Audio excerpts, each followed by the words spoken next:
James from Betfair here today. I've got another pro punter interview with Mark Rhoden. I just shot it. He's a great fella, Richmond tragic. He's been in the game about 2 decades. Learned his craft back up in Darwin, working for Mark Rhoden, and then at Sportsbet. Now he's trying to beat Sportsbet, any other bookie that lets him on, win on the exchange. Does a paid subscription service through Champion Bets and Winning Edge Investments. He's also the best I've seen at the Pro Lays. He's been cleaning up there on the Betfair hub. Anything that he's laying, you want to be paying attention to. Great fella. Hopefully you guys pick some information out and how he does his form and how he applies his trade and keeps evolving. Any questions, put them in the show notes in our comment section on YouTube and subscribe. That's it. Enjoy. So tell me, you've been pro punting 4 years, is that right? 3 and a bit. It was end of 2016, December 2016 actually. I'd left a long career with corporate bookmakers, ending up at Sportsbet, and they made some change at the end of 2016. I left and some other pretty senior guys left around the same time.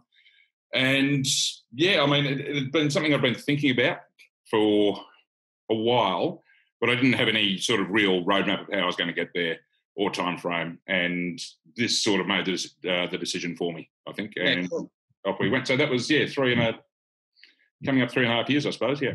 I think there's been a few people that have gone on to be pros after Sportsbet specifically, but just going back, so how long were you at Sportsbet? Because I worked there as well. How many years were you there? I was there from 2009 to 2016. Wow. So when IAS was bought out, you were there ever since? Yeah, well, I was with IAS for 10 years before that. Wow, I didn't know that. Okay. Yeah. So I was IAS 99 to 09 and then just stayed with them when Sportsbet took over. Wow. And so, yeah, going back to the old days, because I sort of started applying my trade 2007-ish, got into the game. Yours goes back a decade before that. I've got a few years on you. Is this, was IAS started in Melbourne? Was that in Victoria originally, like on track or? No, well, it was, Mark Rhoden was the guy behind IAS. It started in the mid-90s, around 95 or 6, I think, when he moved from Sydney to Darwin. He'd been a big rails bookie in Melbourne, then he moved to Sydney in the 80s, and he'd been a very big and successful bookmaker in Sydney. But he could see, I think in the mid-90s, the writing on the wall of which way the game was evolving, even then, 25 years ago. Yeah. And that the sole trading bookmaker, even ones with big turnover, were going to find a struggle going forward. So he tried to get ahead of the game and moved his whole business up to Darwin. Yep. Because it was the only place you could get a license for a corporate business in those days. And so I joined 3-4 years after that. I was about 25, I think, and I'd only really been poking around in various jobs that, weren't really doing it for me down here in Melbourne, and made the move up to Darwin. And, yeah, that was a real turning point in my life. Big time, yeah. I'm a proud Territorian and lived up in Darwin for a few years. That's kind of feels like the Wild West of where the online bookie game started in Australia. How long are you up in Darwin? 3.5 years, roughly. So IAS moved a fair bit of their operations back to Melbourne by 2002, and by the end of 2002, I moved back myself.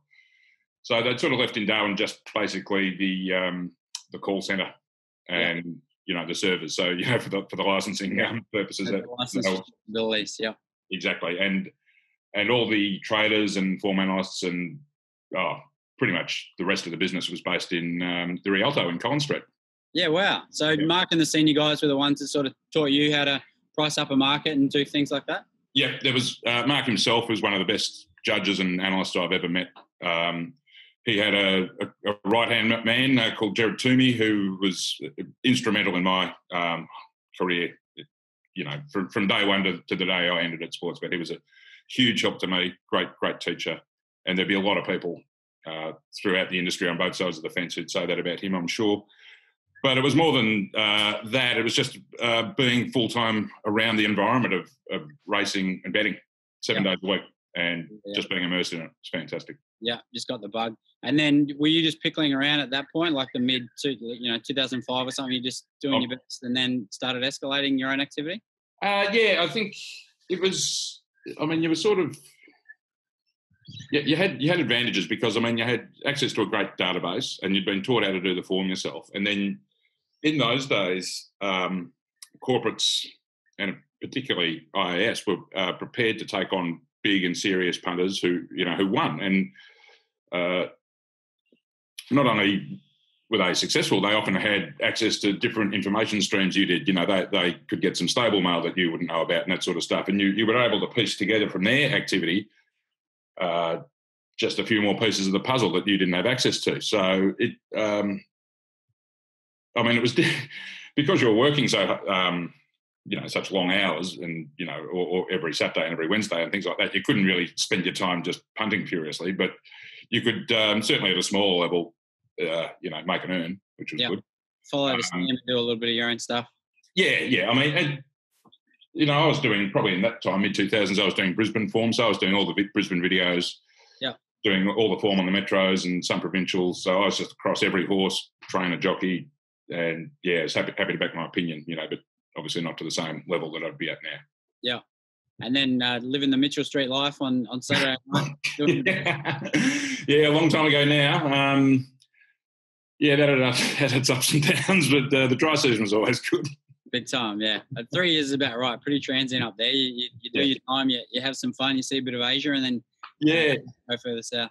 It was a massive transition coming. I was living in inner suburbs of Melbourne, and first house I lived in Darwin was in bloody Leanya, an outer suburb of Darwin. So that was a culture shock. But 3 years was about right. But I had some fun up there for sure. Yeah, and then so you migrated back to Melbourne, and IAS was still flying at the time, like. Yeah, it was going well. They tried a few different things, some of which worked and some didn't. Their big plan when I joined the company was to buy the NT-TAB. Oh, right. And take well, it ended up not happening, so we'll never know how that would have panned out. But they wanted to take a really different approach to tote betting, which would have been pretty revolutionary, but it never happened. And they did some other things, like they bought a company called Ferncourt, who were basically a professional punting group from Adelaide, the Manuels brothers. Yeah, you know them. Yeah, they had been successful for many years based out of Adelaide. And IAS basically took them over. So we got a lot of analysts, but we also got their IP as well. They had a bit of a different way of doing the form to us, and it was fascinating to merge those two or see how they work. But, you know, the problem the corporates had back then was you couldn't advertise at all. Because you weren't, unless you were licensed in Victoria, you couldn't advertise in Victoria. Same in New South Wales, same in Queensland, you know. So any advertising had to be sort of, well, there's a bit of online, a bit of email, sort of that sort of stuff, but it was nothing, you know, it was a few years after that the floodgates opened ad-wise, and then you saw that explosion. Yeah, right. Okay. And then, so that good segue to talk about Sportsbet when we talk about advertising, but so they got bought out, and then a lot of the staff probably went across to Sportsbet. And Yep. And were you rating prices and looking after Sydney at the time, Metro Sydney, or? I was Sydney. Yeah. At the time of the sale in 2009, I was doing Sydney by then. The bulk of the analyst and traders department just went over lock, stock and barrel to Sportsbet. And it was good for a little while at the start there, because we sort of run as two separate entities for a little while at the start. And that meant that we were sort of encouraged to do the form and trade the same way. We at IAS, we traded pretty aggressively with our betbacks and even punting on behalf of the company. Sportsbet did it a bit differently. They were more just like try and restrict winners a bit and just, you know, hold as much money as they could without doing too much betting back unless they had to. Whereas we were sort of a bit more aggressive in the market, take a position on a horse, back our judgment sort of thing. And that was allowed to keep going for about a year, 6 months, a year, something like that. Right. But the big turning point in the development of Sportsbet was, of course, when Paddy Power bought them. All right, mate. Very good. Thank you. I think we've covered most bases today. I really appreciate your time. No worries at all, mate. Pleasure.